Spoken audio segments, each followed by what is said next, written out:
Mesdames et Messieurs les députés, c'est un immense honneur pour moi d'être à cette tribune. Je me présente devant vous dans un moment bien particulier de notre histoire. La France vient de subir l'une des plus graves crises sanitaires qu'elle ait connues. J'ai avant tout une pensée pour celles et ceux qui ont été frappés par la maladie et pour les Françaises et les Français qui ont perdu un proche. Je veux aussi saluer l'action de tous ceux qui se sont mobilisés, qui se sont battus sans relâche pour sauver des vies, protéger les plus vulnérables, assurer la continuité des services publics, mais aussi la vie économique de la nation. N'oublions pas ce que nous leur devons, alors même que la crise sanitaire n'est pas terminée. La meilleure façon de nous préparer à une reprise possible de l'épidémie est de renforcer nos actions de prévention.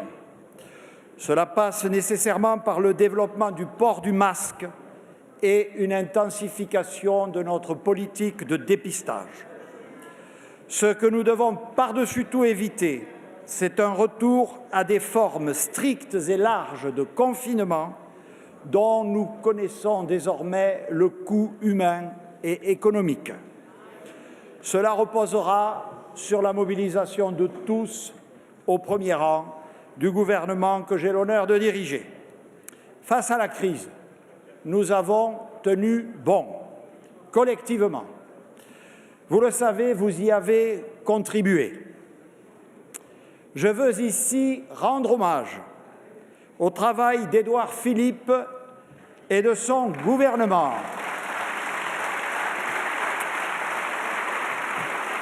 L'histoire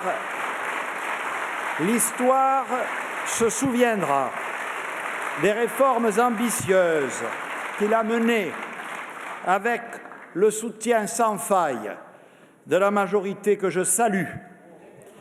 Les réalisations qui sont à son actif et à celui de l'ensemble de ses ministres sont considérables. Elles concernent tous les domaines de la vie de la nation, qu'elles ont rendues plus fortes, plus justes et plus solidaires.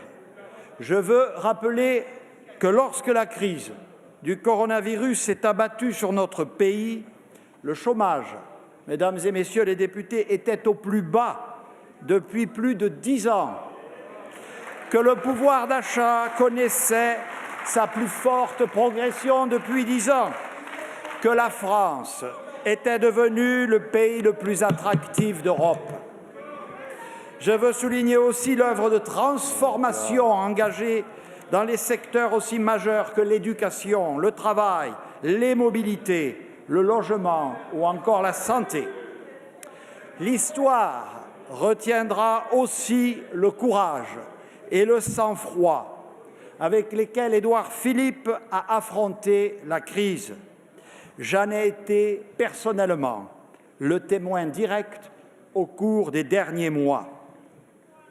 À la crise sanitaire, qui n'est pas finie, succède dès maintenant une crise économique et sociale d'une ampleur probablement inégalée depuis la dernière guerre mondiale. Nous en connaissons les risques et certains de nos compatriotes en subissent déjà les conséquences. Les pertes d'emplois, les plans sociaux, les faillites d'entreprises sont malheureusement des réalités que nous constatons déjà et qu'il va nous falloir combattre ensemble.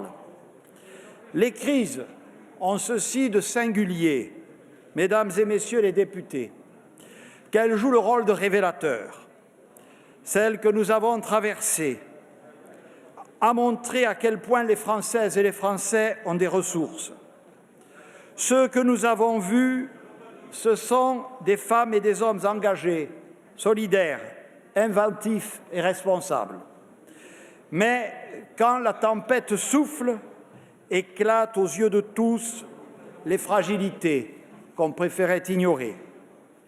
La crise a mis en lumière, de manière très crue, nos difficultés et parfois nos défaillances, y compris au sein de l'appareil d'État. La crise a aussi souligné les faiblesses de notre économie. Un appareil productif incapable de pourvoir à nos besoins en biens et ressources stratégiques. Nous avons atteint un niveau de dépendance qui n'est pas raisonnable. La crise a accentué la vulnérabilité des personnes éloignées du cœur de notre modèle économique et de protection sociale. Les travailleurs précaires, les travailleurs en situation de handicap, les contrats courts, les jeunes, les indépendants. Mais ce n'est pas tout. La crise est venue frapper une France en plein doute, une France qui se divise, une France qui se crispe et qui parfois se désespère, depuis bien trop longtemps. Une France où, à tout le moins, une partie d'elle qui se trouve gagnée par la peur du déclassement. Une France qui se sent parfois abandonnée. Oui, vous le savez, mesdames et messieurs les députés, il y a beaucoup de France qui se sentent loin et laissées pour compte. France des banlieues, France rurale, France des Outre-mer, France dite périphérique, France de ceux, y compris au cœur de nos villes, n'ont pas droit à la parole. Ces Frances-là sont notre pays autant que la France de la réussite économique, scientifique, industrielle ou culturelle, dont nous sommes légitimement fiers.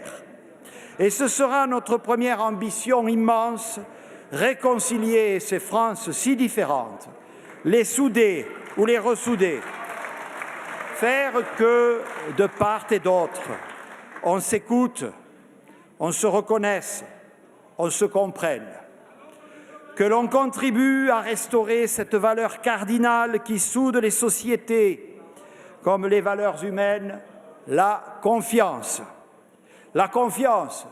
du peuple en ses élites, la confiance entre l'État et les corps intermédiaires qui structurent la société, la confiance en l'avenir. La France, c'est la République. Et celle-ci aussi se trouve aujourd'hui ébranlée dans ses fondements par la coalition de ses ennemis, terroristes, complotistes, séparatistes, communautaristes, dont les armes habituelles de la violence, dans la rue comme dans l'espace privé, et de la lâcheté, souvent garantie par l'anonymat permettant un recours dévoyé aux réseaux sociaux, ont pris ces dernières années une intensité inquiétante.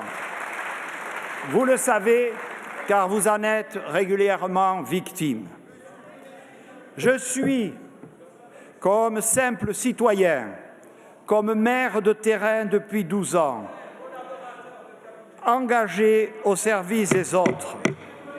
Je sais, pour la côtoyer tous les jours, qu'existe une France qui ne dit rien, mais qui n'en pense pas moins et qui n'accepte pas cela. Une France du bon sens et de la raison. Une France que nous devons aujourd'hui écouter et mieux considérer. Pour faire face à la crise, pour faire reculer les doutes, pour redonner l'espoir à celles et ceux qui n'en ont plus, l'ensemble des acteurs publics, au premier rang desquels l'État et le gouvernement de la République, doivent d'abord faire preuve d'une très grande humilité. Ils doivent également faire évoluer profondément et rapidement leur mode d'intervention pour les diriger vers la vie quotidienne de nos concitoyens. Ah, je le sais bien, dans un pays qui excelle dans le débat d'idées, dans la conjugaison des grands principes, dont votre Assemblée a souvent été la grande scène, parler d'exécution, de mise en œuvre, d'efficacité opérationnelle peut sembler trivial. Toutes ces notions sont depuis longtemps reléguées au rang de choses subalternes. C'est une affaire entendue, l'intendance suivra. Eh bien, mesdames et messieurs les députés, depuis longtemps, vous le savez, l'intendance ne suit plus. Les lois que vous votez, les décrets que le gouvernement promulgue se perdent dans les méandres sinueux et opaques, au point de n'impacter que de manière lointaine, incertaine et souvent incomprise la vie quotidienne de nos concitoyens. Et ce ne sont pas les agents publics qui sont en cause. Ils sont bien souvent aussi les victimes d'une organisation collective inadaptée dans laquelle se consument l'intelligence et les bonnes volontés. C'est le règne de l'impuissance publique qui fait le lit du discrédit de la volonté politique. Il est urgentissime de faire évoluer le logiciel de l'action publique. L'erreur serait de penser qu'il faudrait en cela remettre en cause l'État, car l'État, c'est la France. Mais l'État ne s'est pas adapté à la France. Il a parfois donné l'illusion qu'il pouvait tout régler, alors qu'il doit surtout donner à tous les acteurs de notre société les moyens d'agir et de progresser. La France, c'est en effet celle des citoyens qui aspirent de plus en plus à participer à la chose publique sous des formes nouvelles. Et nous devons en tenir compte, comme le président de la République l'a fait avec la Convention citoyenne sur le climat, comme nous allons le faire en transformant le CESE en Conseil de la participation citoyenne. Et il nous appartiendra, ensemble, de trouver les modalités de conciliation entre démocratie directe et démocratie représentative à laquelle je reste, comme vous, fortement attaché.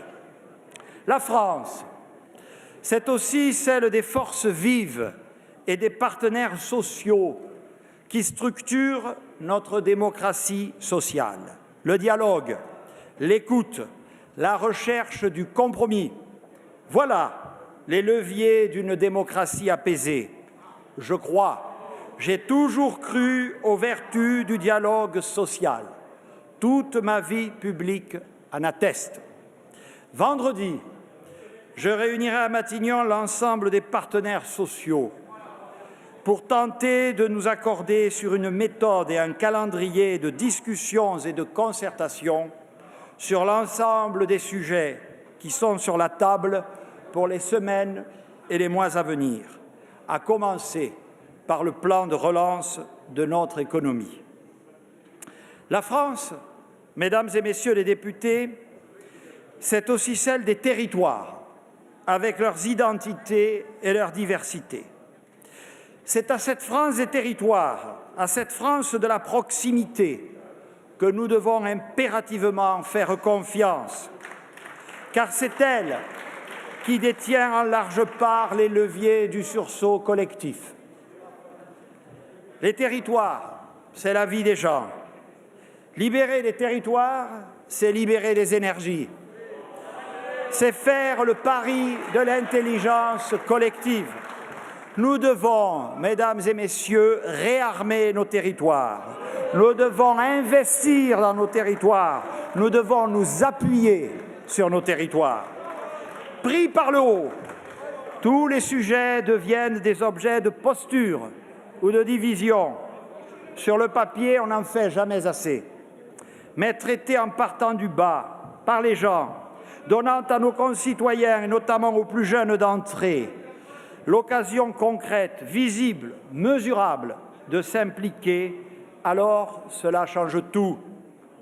La confiance revient, les résultats progressent, la nation se ressoude. Cette confiance dans les territoires suppose que le droit à la différenciation soit consacré dans une loi organique. Elle passe également, comme l'a indiqué le Président de la République, par une nouvelle étape de la décentralisation.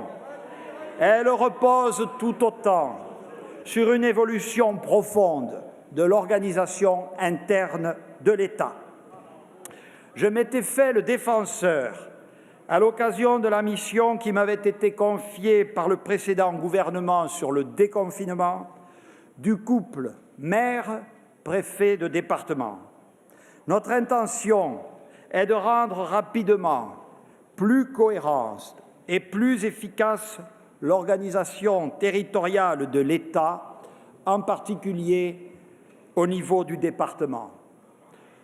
Toutes les créations d'emplois qui seront autorisées par le projet de loi de finances pour 2021 seront affectées, sauf exception justifiée, dans les services départementaux de l'État et aucun dans les administrations centrales. C'est une révolution. Tout en ayant le souci de la mise en œuvre concrète au plus près de nos concitoyens, l'État, dans le même temps, doit aussi retrouver les voies de l'anticipation. L'action de l'État a été trop souvent réduite à la simple gestion des crises et des urgences. Nous avons progressivement perdu notre capacité à nous projeter dans le long terme, à planifier une politique économique, à identifier les gisements de croissance futurs, à définir une perspective. C'est la raison pour laquelle le Président de la République souhaite la création rapide d'un commissariat général au plan qui aura pour mission d'incarner et d'animer une telle politique.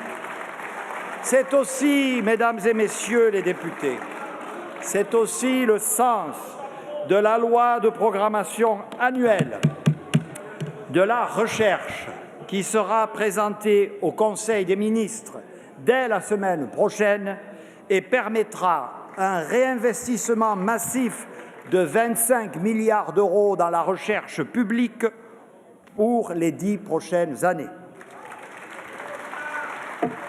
C'est donc avec une méthode nouvelle que nous allons prendre ensemble à bras-le-corps cette crise, avec une obsession en tête, la lutte contre le chômage et la préservation de l'emploi, priorité absolue de mon gouvernement pour les prochains 18 mois.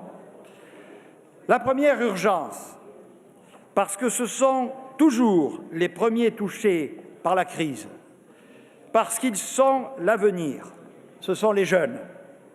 700 000 d'entre eux vont bientôt se présenter sur le marché du travail. Aucun d'entre eux ne doit se trouver sans solution. Des mesures très fortes ont d'ores et déjà été annoncées pour soutenir l'apprentissage. Il faut aller plus loin. Un plan pour la jeunesse sera discuté vendredi avec les partenaires sociaux.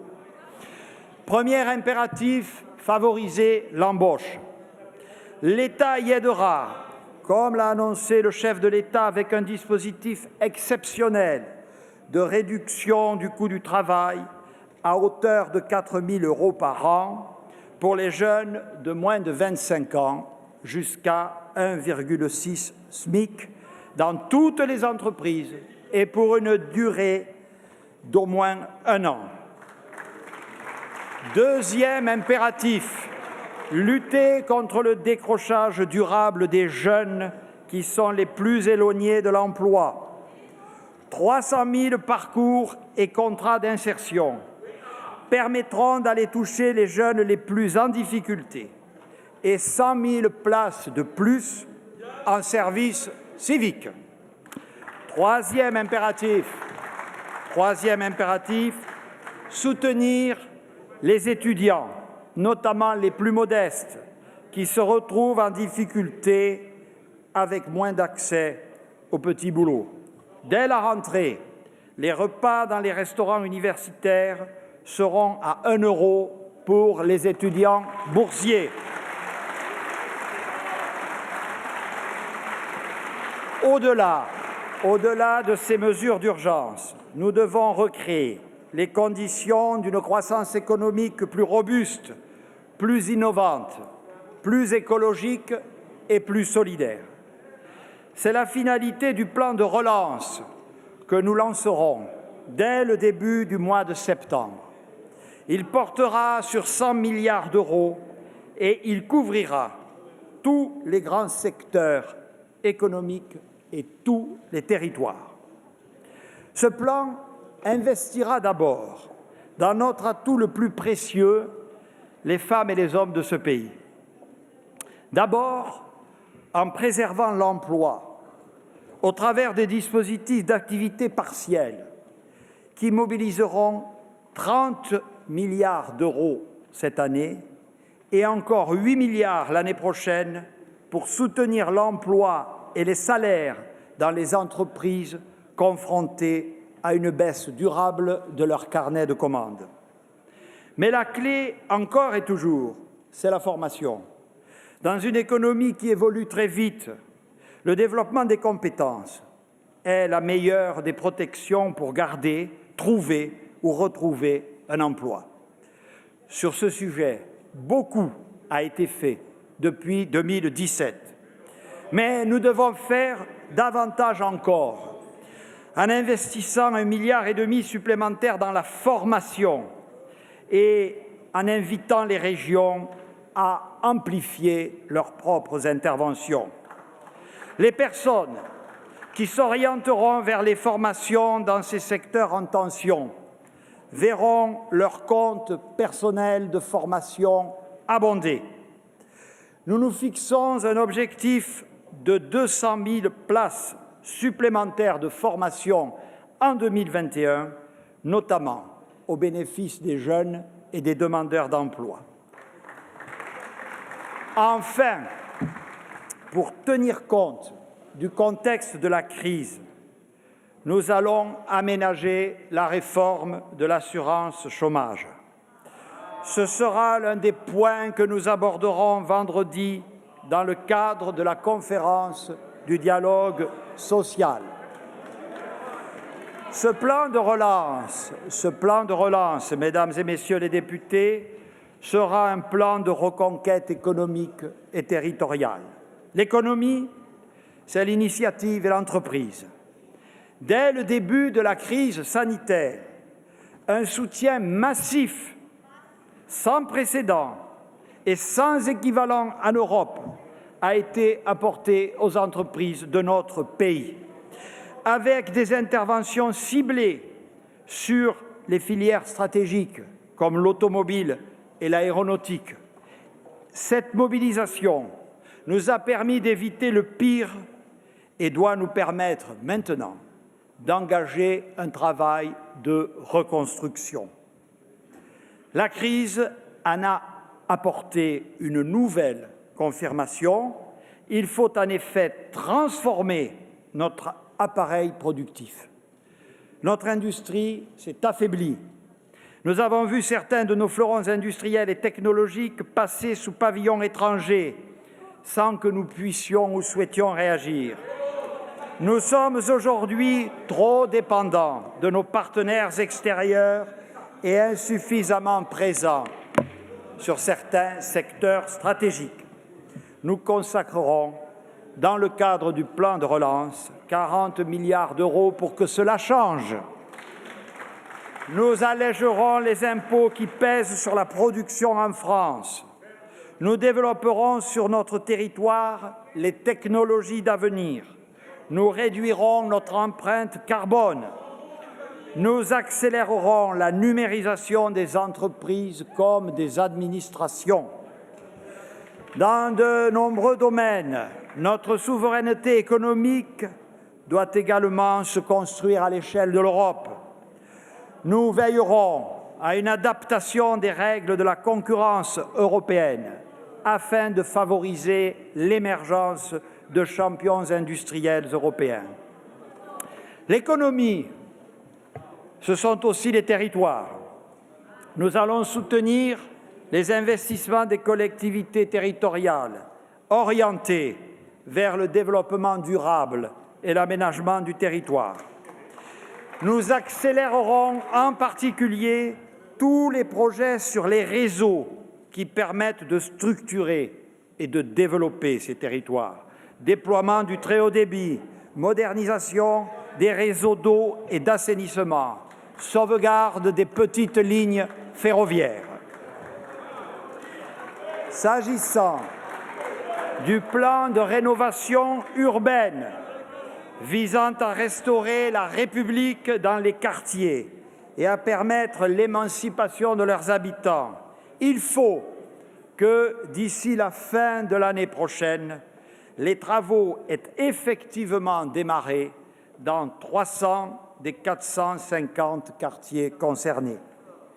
L'agenda rural sera également accéléré en priorisant notamment le déploiement du programme Petites Villes de demain.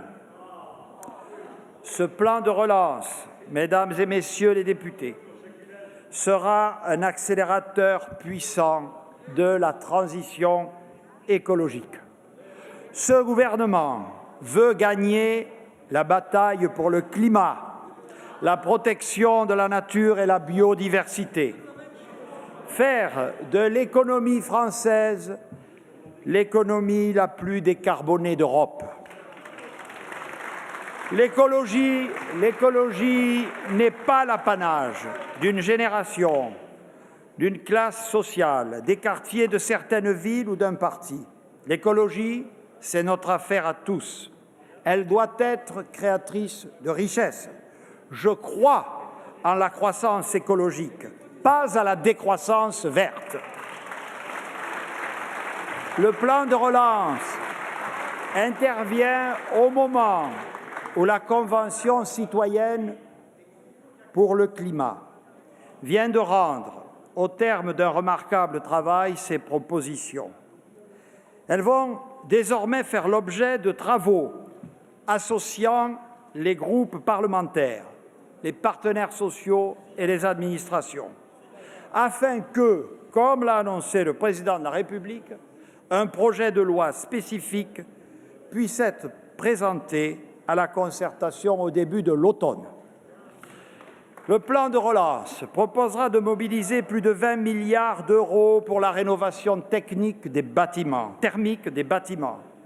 pour réduire les émissions des transports et de nos industries, pour produire une alimentation plus locale et durable, pour soutenir les technologies vertes de demain, comme les batteries, pour mieux recycler et moins gaspiller.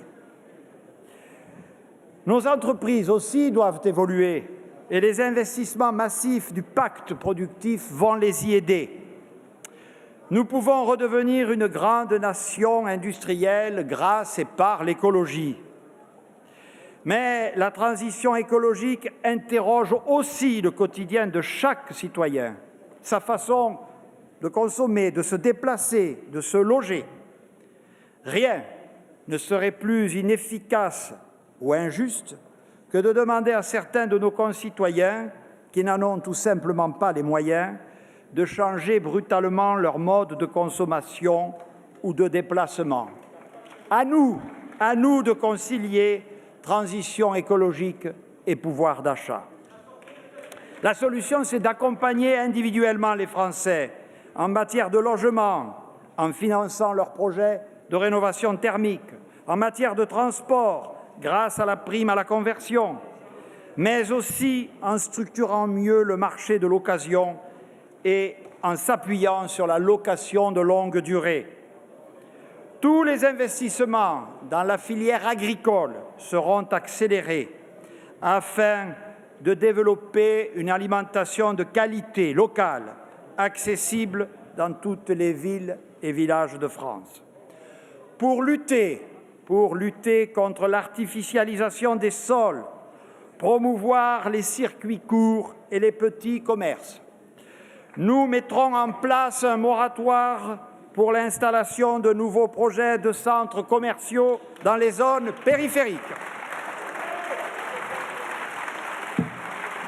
Le plan de relance prévoira des montants significatifs et inégalés en faveur d'un plan vélo très ambitieux et contractualisé avec les collectivités territoriales. Investissement dans les infrastructures, c'est la vie quotidienne. Et les vélos électriques qui vont révolutionner l'usage de ce moyen de locomotion propre et excellent pour la santé dans toutes les villes et villages de France. Nous régulerons la publicité pour réduire les incitations à la surconsommation des produits polluants.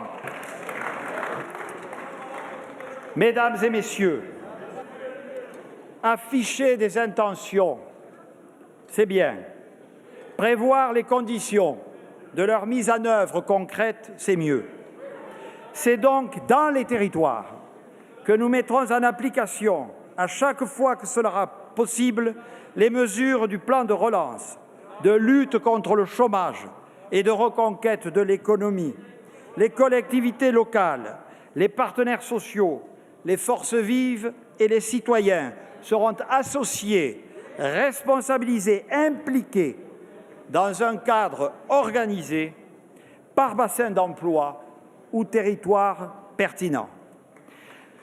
D'ici la fin de 2021, nous souhaitons que tous les territoires, je dis bien tous, soient dotés de contrats de développement écologique avec des plans d'action concrets, chiffrés, mesurables, du développement des pistes cyclables à la lutte contre l'artificialisation des sols, de l'équipement des toitures photovoltaïques à la promotion du tri sélectif, de la lutte contre les gaspillages à la promotion des énergies renouvelables, du nettoiement des rivières aux économies d'eau, d'énergie et d'éclairage public. Les élus, les forces vives et les citoyens seront les acteurs de ces contrats territoriaux dont l'État sera partenaire et financeur. Je vous ai présenté les principaux axes de ce plan de relance. Son contenu précis devra être concerté dans toutes ses dimensions dans les prochaines semaines avec les partenaires sociaux et les collectivités territoriales, en particulier concernés pour leur mise en œuvre dans les territoires, y compris ceux d'outre-mer. Nous veillerons à soutenir les secteurs les plus touchés par la crise, notamment le tourisme, le sport et la culture. Les acteurs de ces secteurs ont, je le sais, particulièrement souffert de la crise et ils en souffrent encore. Nous continuerons à les soutenir. C'est un enjeu économique, mais aussi, s'agissant de la culture, un enjeu sociétal et démocratique. J'invite chacun des groupes parlementaires à faire au gouvernement des propositions avant que le Parlement ne soit amené à s'en saisir dans le cadre de ses prérogatives législatives. Ces mêmes institutions seront étroitement associées à la mise en œuvre du plan de relance afin d'en garantir la transparence et l'efficacité.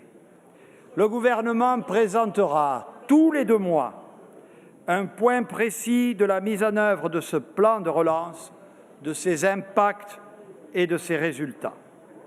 Je souhaite qu'une attention particulière soit portée à l'allègement et à la simplification des procédures qui pourraient en retarder ou contrarier l'application. Les entreprises, mesdames et messieurs, qui bénéficieront d'aide au titre de ce plan ou s'inscriront dans le cadre de l'activité partielle de longue durée seront invitées à une stricte modération dans la distribution des dividendes, comme cela a été le cas pendant la crise sanitaire. De la même manière, nous serons très exigeants sur les conditions de traitement des sous-traitants. Je souhaite enfin, et nous en parlerons avec eux vendredi, que le dialogue social s'empare sans délai des questions du partage de la valeur dans les entreprises et prévoit les conditions d'une relance de la participation et de l'intéressement.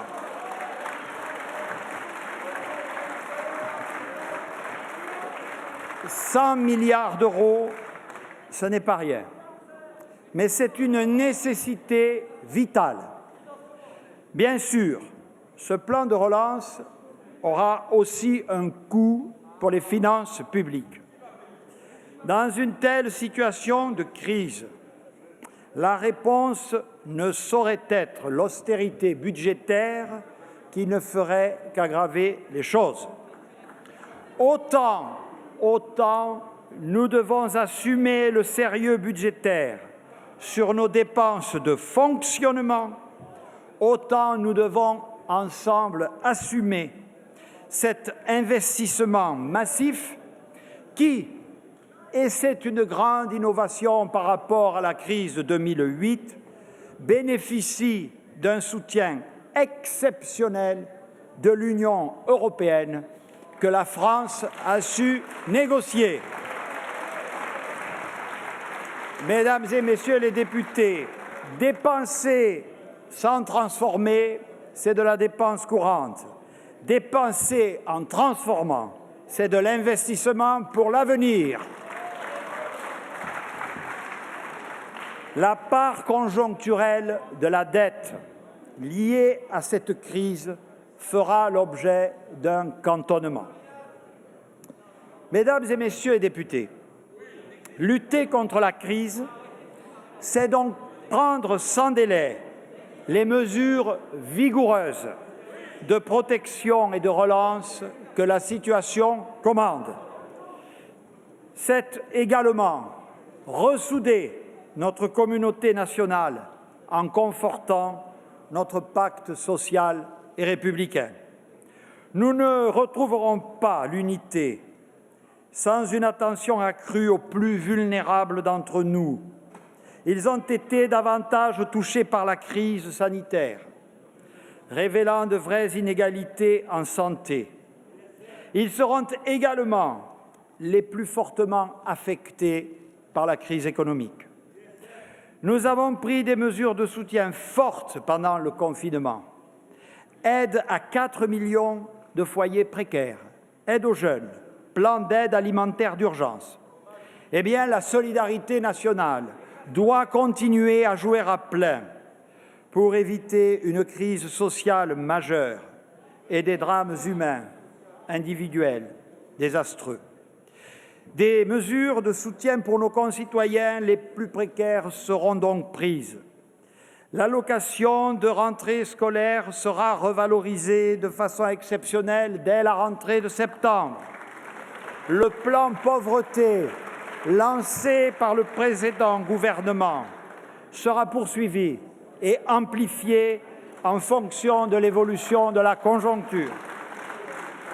Au-delà, c'est l'avenir de notre système de protection sociale qu'il nous faut consolider. La crise est venue nous rappeler combien il nous était précieux, combien il était au cœur du projet républicain. Ce système, ce sont nos aînés, vous le savez, qui l'ont imaginé et bâti. 70 ans après, il est toujours debout, mais il demande à être amélioré et renforcé. C'est d'abord le cas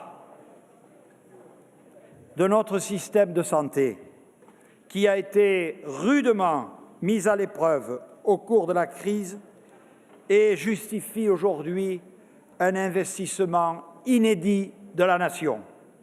Lundi, nous avons signé un accord majoritaire d'une ampleur inédite, désormais entré dans l'histoire sous l'appellation de Ségur de la santé. Un engagement de revalorisation des personnels et de création d'emplois portant sur 8 milliards d'euros a été conclu. Chaque aide-soignant, chaque infirmière gagnera dès l'année prochaine au moins 200 € net en plus chaque mois. Et pourra même aller, pour beaucoup d'entre eux, soyons-en fiers, jusqu'à 500 € avec la généralisation d'une prime d'engagement collectif et la possibilité de faire des heures supplémentaires majorées. Ainsi, les femmes et les hommes, surtout les femmes d'ailleurs, plus nombreuses dans ces métiers, qui se sont battus en première ligne contre l'épidémie, accèdent enfin à une rémunération à la hauteur de leur investissement quotidien. S'y ajouteront, dans le cadre du plan de relance, 13 milliards de reprise de la dette hospitalière et 6 milliards de soutien supplémentaire en investissement pour notre système de santé. L'objectif est de donner davantage de souplesse aux établissements, d'intégrer la qualité des soins dans les règles de financement des hôpitaux et des médecins de ville, de mettre l'accent sur la prévention, notamment en développant les actions sport-santé, et d'impliquer davantage les élus des territoires à la gestion du système de santé. Encore et toujours l'entrée par les territoires. C'est également en partant des territoires que nous progresserons sur le sujet de l'accès à un médecin de ville. Il faut évidemment attirer davantage de médecins dans nos territoires, en allégeant les charges administratives qui pèsent sur eux, leur permettre ainsi de suivre davantage de patients. Il faut aussi développer la télémédecine, qui a connu un essor spectaculaire pendant la crise du Covid. En matière de retraite, la crise nous invite plus que jamais à poursuivre nos objectifs vers un système plus juste et plus équitable, notamment pour les femmes et les travailleurs modestes, passant par la création d'un régime universel. Cela implique, mesdames et messieurs, clairement la disparition à terme des régimes spéciaux, tout en prenant pleinement en considération la situation des bénéficiaires actuels de ces régimes. Je constate que les modalités de cette réforme ont généré de l'inquiétude et de l'incompréhension. Je proposerai donc aux partenaires sociaux comme aux parlementaires que la concertation reprenne afin d'améliorer le contenu comme la lisibilité de cette réforme nécessaire en la distinguant très clairement de toute mesure financière appelée parfois paramétrique.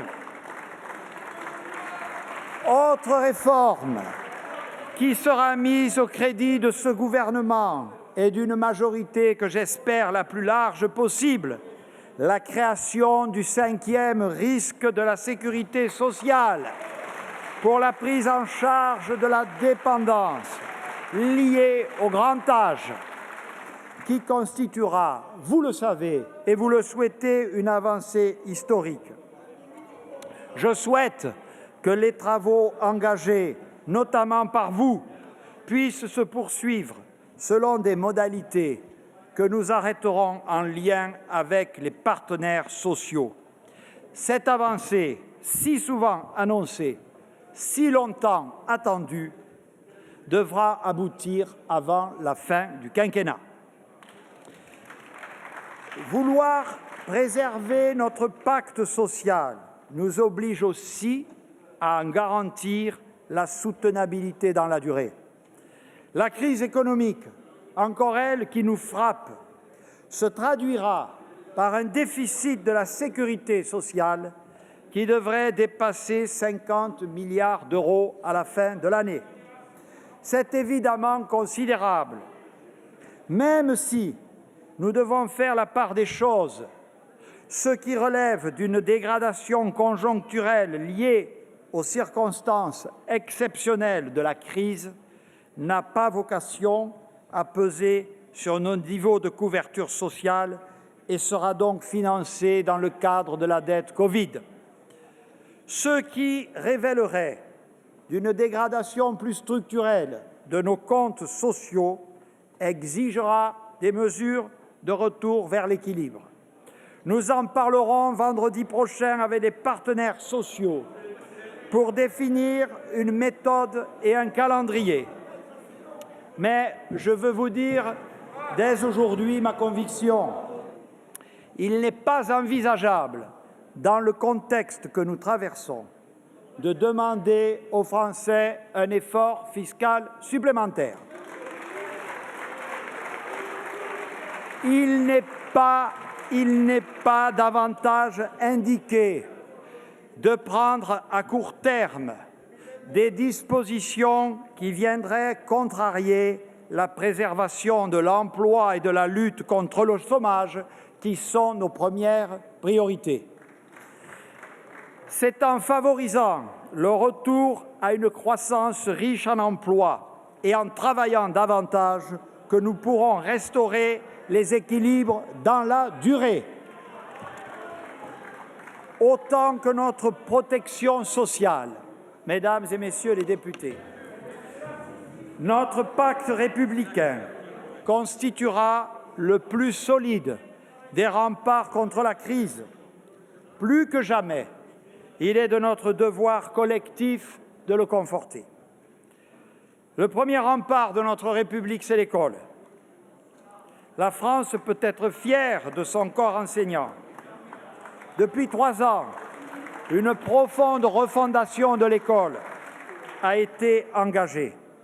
Nous la poursuivrons à la rentrée en ciblant notre action sur les enfants qui ont décroché durant le confinement.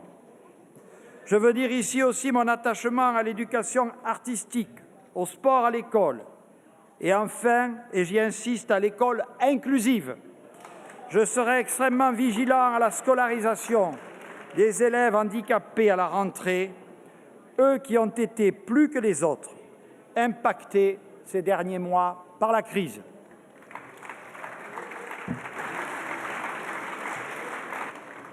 Trois de mes grands-parents étaient instituteurs. Ma mère était institutrice. Et si je suis devant vous aujourd'hui, je le dois à l'école républicaine. L'égalité des chances doit être non seulement un idéal, mais aussi une réalité. En matière d'égalité femmes-hommes, ce quinquennat et la majorité parlementaire sont à la tête d'un bilan particulièrement positif que nous entendons bien poursuivre et amplifier, s'agissant notamment des conditions de travail, d'activité et de rémunération.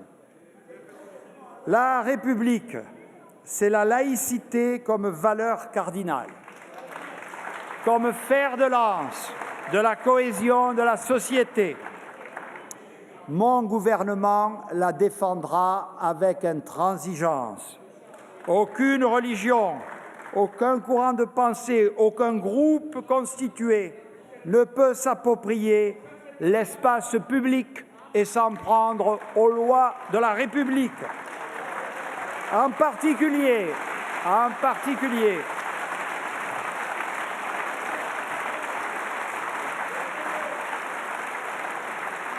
particulier, il faut nommer les choses telles qu'elles sont, lutter contre l'islamisme radical sous toutes ses formes est et demeure l'une de nos préoccupations majeures. Tout le gouvernement est concerné. Il ne saurait davantage être toléré que des minorités ultraviolentes s'en prennent aux forces de sécurité et viennent désormais systématiquement ternir les manifestations sur la voie publique et leurs revendications légitimes.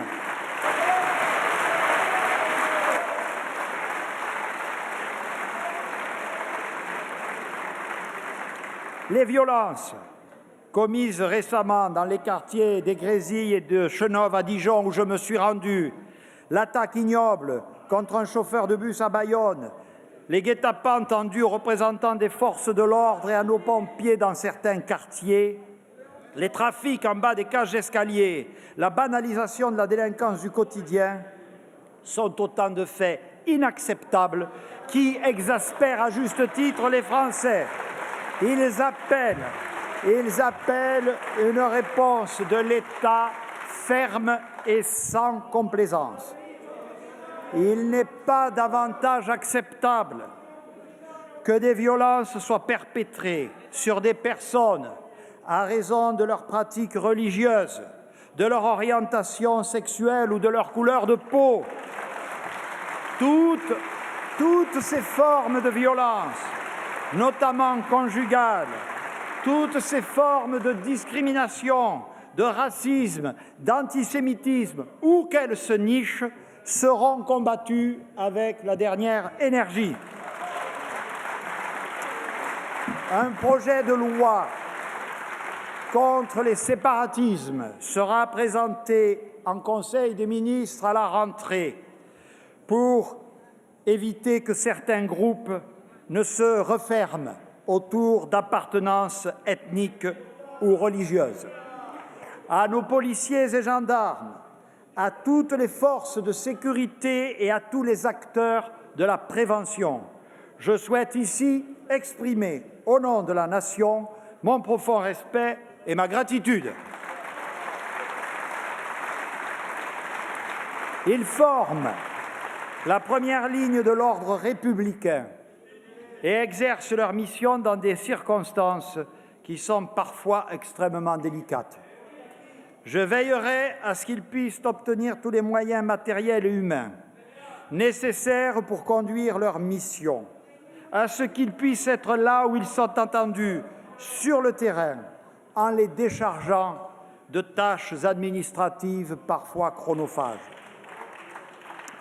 Je ne peux parler, mesdames et messieurs les députés, de ceux qui protègent les Français sans évoquer le rôle fondamental de nos armées. Dans le combat contre les ennemis de la liberté et le terrorisme, elles portent, vous le savez, haut sur tous les bancs ici les couleurs de la France. Qu'elles soient déployées sur le sol national ou au Sahel, en Centrafrique, en Irak, elles sont l'honneur de notre patrie. Je souhaite rendre hommage à leur sens du sacrifice et à leur courage, essentiel pour assurer la paix et la sécurité. Le président de la République a engagé, avec la loi de programmation militaire, une remontée en puissance historique de nos armées. Au cœur du pacte républicain et des responsabilités de l'État se trouve l'autorité judiciaire. L'indépendance de la justice est le socle de notre État de droit. Le respect du contradictoire et de la présomption d'innocence constituent les garanties fondamentales de nos libertés. Et la célérité et l'effectivité du service public de la justice sont les conditions de la paix sociale et du respect des victimes. Plus que jamais, ces moyens d'action doivent être renforcés pour la rendre accessible, compréhensible et efficace. Des efforts importants ont d'ores et déjà été engagés par la loi de programmation et de réforme de la justice, votée par l'actuelle majorité. Je demanderai au Parlement d'en accélérer la réalisation dès le budget 2021. De même que la police de sécurité du quotidien devra se déployer beaucoup plus fortement, je souhaite aussi promouvoir la justice de la vie quotidienne. Dans beaucoup de territoires, vous l'avez toutes et tous constaté, la petite délinquance, les petites incivilités, le tag, l'insulte, le petit trafic, les troubles à ce que le code communal appelle la tranquillité publique, se sont développés au point de gâcher la vie quotidienne des gens. Ils se sont développés car, faute de réponse judiciaire, une forme d'impunité s'est installée. Et elle s'est installée par manque de reconnaissance et de moyens accordés par l'État à l'autorité judiciaire. Dans les renforcements que je demanderai dès 2021 à la représentation nationale de voter, j'ai demandé aux gardes des Sceaux d'en flécher pour créer dans les territoires des juges de proximité spécialement affectés à la répression de ces incivilités au quotidien. Mesdames et Messieurs les députés, voici donc les valeurs et les principes qui guideront l'action du gouvernement que j'ai l'honneur de diriger sous l'autorité du Président de la République.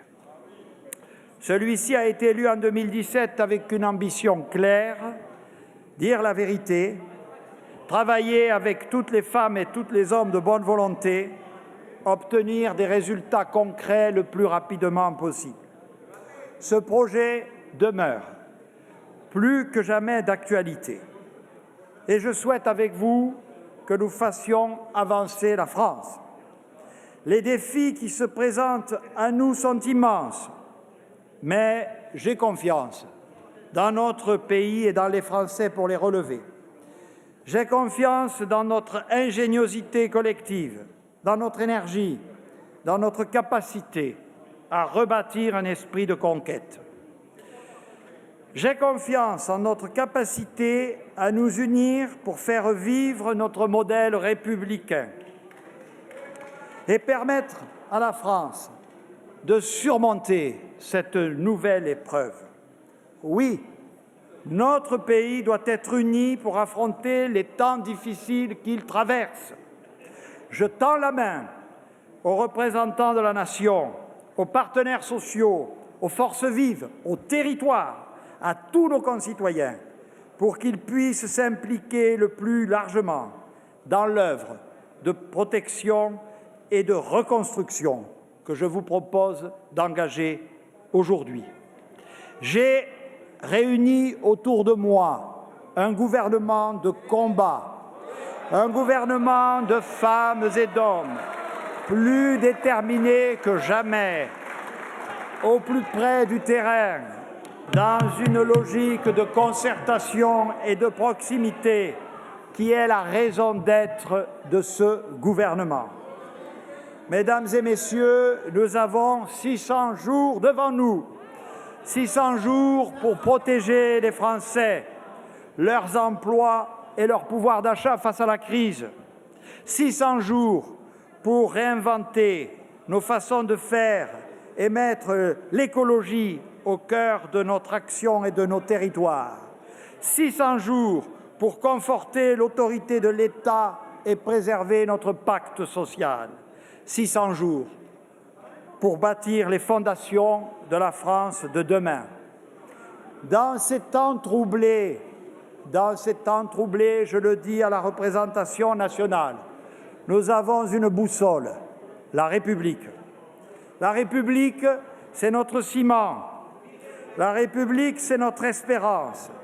C'est elle qui doit unir les Français, qui doit assurer leur protection, libérer leurs énergies, aiguiser leur sens des responsabilités et leur goût d'entreprendre, incarner les promesses de la justice et du progrès social. Monsieur le Président, Mesdames et Messieurs les députés, conformément à l'article 49 de notre Constitution, après y avoir été autorisé par le Conseil des ministres, j'engage la responsabilité de mon gouvernement sur cette déclaration de politique générale. Je vous remercie.